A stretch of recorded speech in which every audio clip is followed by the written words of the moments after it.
Shalom Bapak Ibu yang dikasihi oleh Tuhan. Berjumpa bersama dengan saya Pendeta Timotius Ergulo.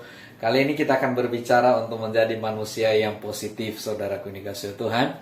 Nah, di tengah-tengah dunia dan di tengah-tengah macam-macam berita yang mungkin seolah-olah benar yang kita dapatkan, ya kadang-kadang ini membuat kita akhirnya menjadi manusia yang hidup di dalam ketakutan, hidup di dalam kekhawatiran, ya. Apalagi banyak berita-berita yang mungkin kita dapatkan, pesan-pesan yang kita dapatkan tidak bisa dipertanggungjawabkan, tetapi membangun opini kita bahwa itu seolah-olah benar. Nah, bagaimana untuk membangun menjadi manusia yang positif setiap hari, saudaraku dikasihi Tuhan? Mari kita akan lihat di dalam Pemazmur pasalnya yang pertama, ayatnya yang pertama, kedua, perikopnya di sana, jalan orang benar dan jalan orang fasik.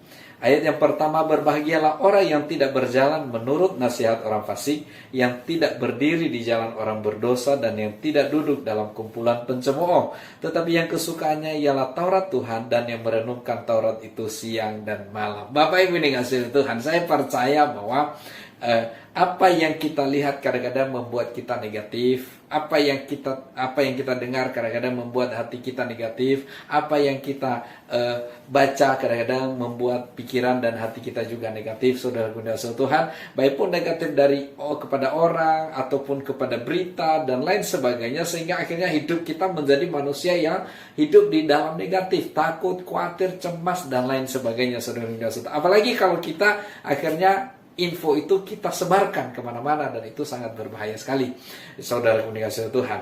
Nah, saudara dikasihi Tuhan, untuk menjadi manusia yang positif sederhana, ayatnya yang kedua berkata begini, tetapi yang kesukaannya ialah Taurat Tuhan, dan yang merenungkan Taurat itu siang dan malam. Saudara dikasihi Tuhan, orang-orang yang hidup di dalam hidup yang positif setiap hari adalah dia punya kesukaan. Bukan hal-hal yang tidak bisa dipertanggungjawabkan, bukan hal-hal yang tidak ada buktinya, tetapi hal-hal yang esensial, yaitu firman Tuhan.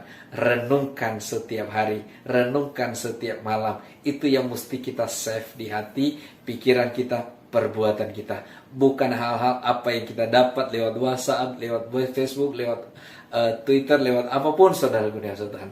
Tapi ini yang mesti kita harus save, yaitu renungkan firman Tuhan setiap hari, sehingga kelak besok lusa engkau akan menjadi manusia yang positif dalam hidupmu. Tuhan Yesus memberkati kita semua. Sampai jumpa kembali.